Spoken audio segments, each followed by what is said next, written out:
Arthur Bell and Robert Bell. and Robert Bell. We're sitting around a table at our home, and we're going to discuss the good old days that we had growing up in Kerrville, Texas. Yeah, I've got one. I only lived in Kerrville 3 years before I went to UT. So, but the one I have from Houston is how I used to ride my bicycle from our house on Norfolk Street, down Hazard Street, all the way to Rice University, and watch them practice football. Okay. For some reason, I love that. I don't know why. Okay. And I have great memories of that, and have great memories of being a sportscaster and just loving sports. And that's how it all started with me. I just had a great time doing it. My favorite story was I had held a position working at the Bolero Drive-In, helping park cars, and during the dusk, and then when night. This is in Kerrville then? In Kerrville, yes, it was Bolero, and that's where Walmart is now. And when it got dark, I'd always get the same guy sneaking in through the back fence every single night. And you want to guess what his name was? What was his name? Arthur Bell. Any truth to that, Arthur? Yeah, he caught me every night, so I had to resort to hiding in the trunk to slip in after that. All right, I think this is one you're referring to. My mother had a bus ticket that was good from Kerrville to Houston. And her cousin was up here to visit us in Kerrville, and Mother said, Robert, it's been a long time since you've seen your grandmother, and here's a bus ticket, and it's from Kerrville to Houston. But I've already talked to the people here, and they say you can use that ticket from Houston to Kerrville. Mother, are you sure? I don't want to go. Yes, you're going to go. You must go. So we drove down to Houston, and I spent a couple of nights with grandmother, and she took me down to the bus station to get on the bus to come back to Kerrville. Well, I presented my ticket, and they wouldn't take the ticket from Kerrville to Houston. I had to have a Houston to Kerrville ticket. So I walked out of the bus station. Did you argue with them or try to talk them into it? Oh yeah, but they wouldn't listen. So I caught a bus out to the city limits on the Katy Highway. A city bus? In Houston. City bus. In Houston. Katy Highway. First car that came along was a guy in a brand new Cadillac Coupe de Ville. And I said, man, I sure am glad you picked me up. He said, where are you going? I said, well, I'm going to Kerrville. I said, you're kidding, I'm going to Bandera. I said, oh, super, you let me off in San Antonio, and I can catch a bus out to the Fredericksburg Highway. I'll be home in an hour. So about 10 minutes later, he said, I've been thinking about this. I'll just take you to Kerrville. I can turn off at Austin and take you to Kerrville and let you off at the bus station. And that's what I did. I got there 2 hours before the bus that was there, and I had Due to arrive? Did I what? 2 hours before the bus was due to arrive? Yes. Yes. Right Wow. there. I beat the bus by 2 hours. Wow. And I still had my bus ticket. I still have a ticket. Yeah. So I hung around the bus station for a couple of hours. Daddy picked me up and took me home and said the bus trip was fine. The next day I cashed the bus ticket in. How much did you get for it, Robert? Probably $7 or $8. $7. But the reason Now, can I ask a question? Was Grandmother Bell ever made aware of this? No one was ever made of it. not until now, because the reason he hung around the bus station for 2 hours, he got there early. He didn't want anybody to know how he got there. Sure, I get He it. wanted to make him think he rode the bus and got there when the bus got there.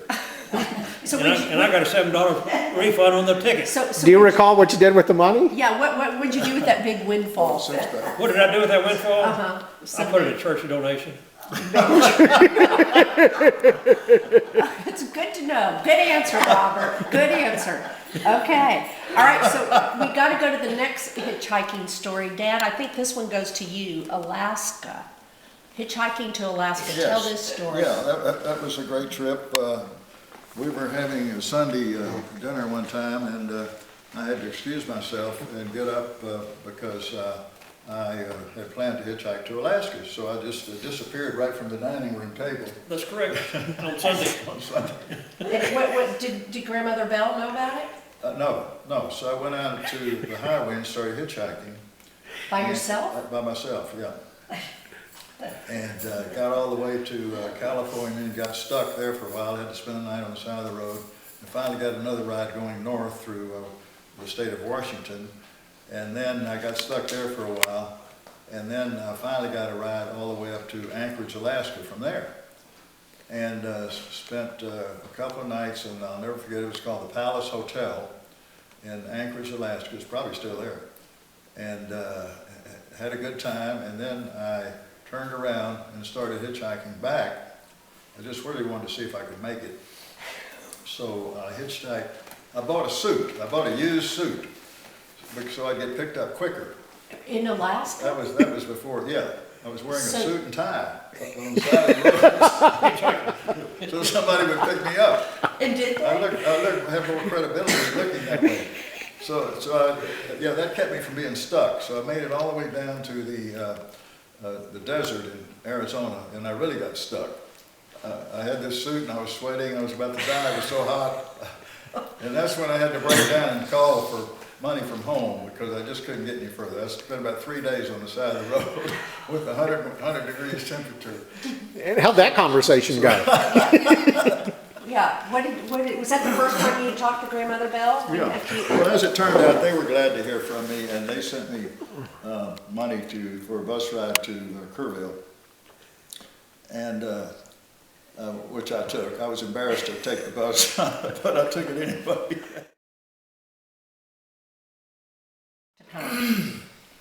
Okay, yeah, music was an elective, but all the football players were in there because it was a snap course. You're familiar with those, aren't you, Robert? Can you take Bible? Vaguely, yes. That's a story in itself. Okay, let's stick to the music story. Okay, but this guy,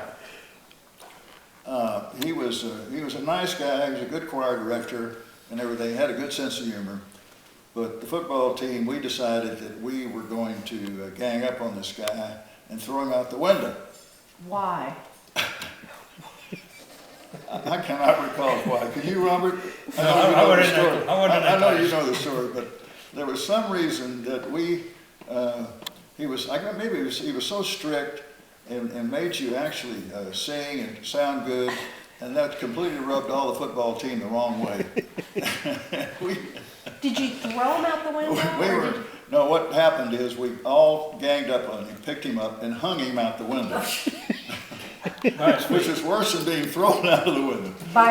Did you hang him upside down? By his feet, upside down. For how long was he upside down? About 5 minutes, just before the fire department got there.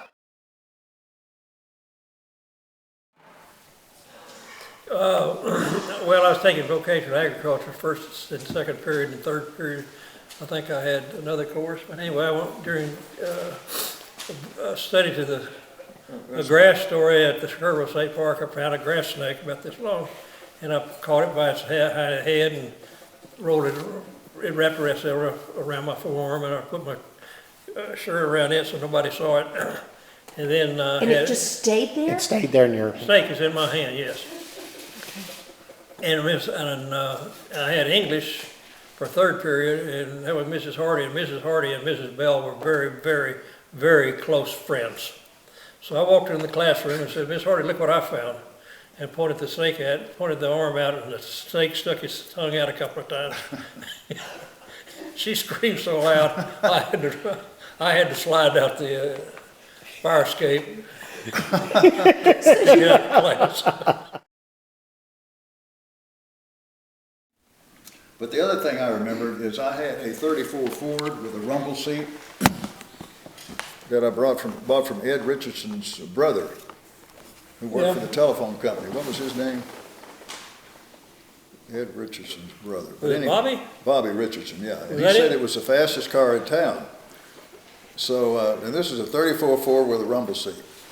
I probably bought it for $100, I don't know what it was, but at any rate, for gas, we would go around to the different gas stations and just drain out the gas that was already in the...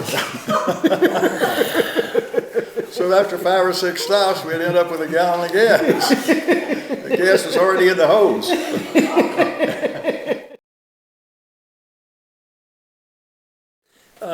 Saturday morning, they'd have trash pickup. Yeah. So Friday night, you'll get a rope in front of your teacher's house and rope the garbage can. Wait a minute, how'd you find your teacher's house? Well, you know where she lived. Oh, you Where talking he about lived. Miss Hardy? Yeah. Oh, all of them, okay. So get out there and honk the horn. Lights come on. Some guy opens the door. You drag off. Then you rope the garbage can. You have the garbage can rope. You just drag. Do you drag the garbage can down the street? Yeah. And did they come running after you on foot? No, we're that dumb. Yeah, this guy's name was Curtis True. He's from Dallas. And we knew each other pretty well. And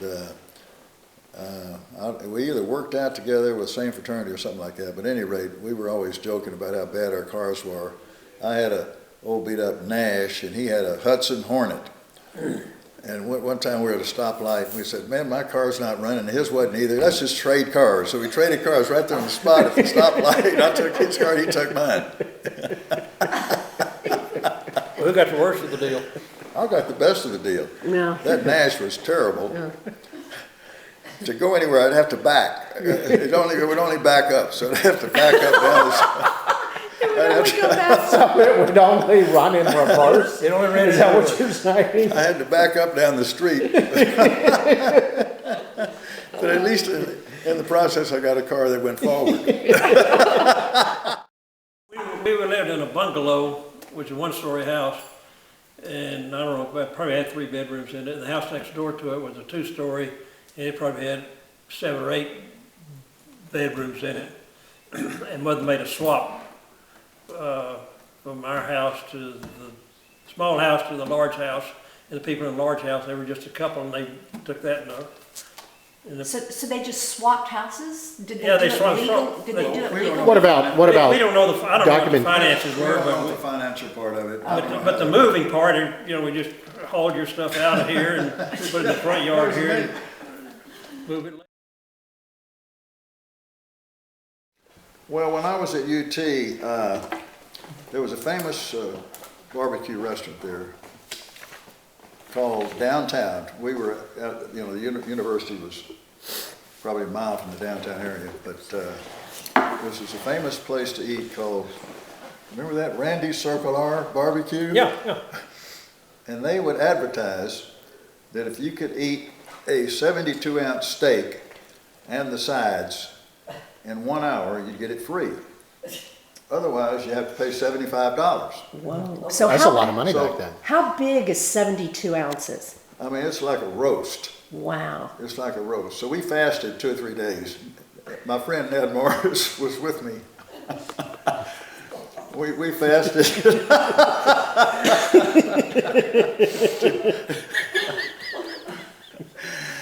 And it turned out we gave the restaurant previous notice of when we were going to be there. And they had set up grandstands at the radio station and TV there.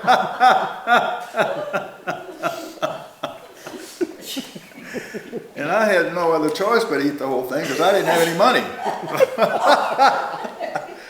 So I made about 6 trips to the restroom to unload my plate.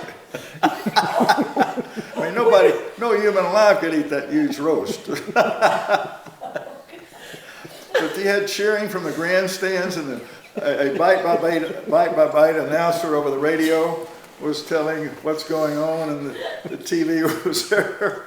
I mean, it was It was a big deal. it was a big deal. It was known all over town. And sure enough, after about just short of an hour, I'd finished everything. And I didn't eat for about a week almost after that. The top of the Blue Bonnet Hotel during the Christmas season played Christmas carols. and they were not very good in shape to start with. So we wanted to see if we could jazz it up, so I walked up to the top of the Bluebonnet and saw how the situation was and how the recorder was and the speakers were. And I went home and talked to some other people and got a rock and roll record. A record, like A record, yeah, an it was album? a record player. Okay. I got one playing rock and roll. So I had to go up there and they had 4 or 5 albums as they were playing at a time. So I had to go in there and take one off and have 2 or 3 playing before I had, for make my alibi good, I had to have some other songs going. Then when I was outside, I was talking to the policeman and went to the rock and roll. Whom he knew well. And you were actually talking to a police officer outside when the rock and roll music came on. Absolutely. And what was his reaction? So you were the least, He was shocked. He was shocked? Yeah, and so I said, man, what in the world's going on? you were scot-free. So you never I got, had a perfect alibi. you never got caught? No. The whole goal was to put a donkey in the dean's office. And the dean's office was located in the administration building. You don't think they dosed it? So, They didn't give any drugs to the dog. so we got this donkey. From where?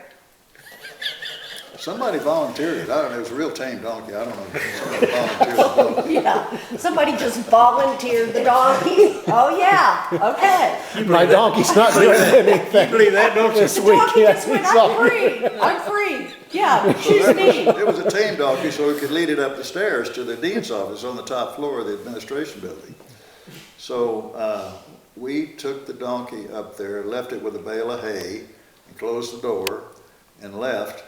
And that was the talk of the town for at least a month, about a donkey being in the dean's office. And they launched an investigation and never did find out who did it. Oh, my gosh. So what did the dean find when he went into his Just a office? huge mess. We're sending this video to the police as soon as we're done. They don't have time for it. He said, I don't want him to be arrested.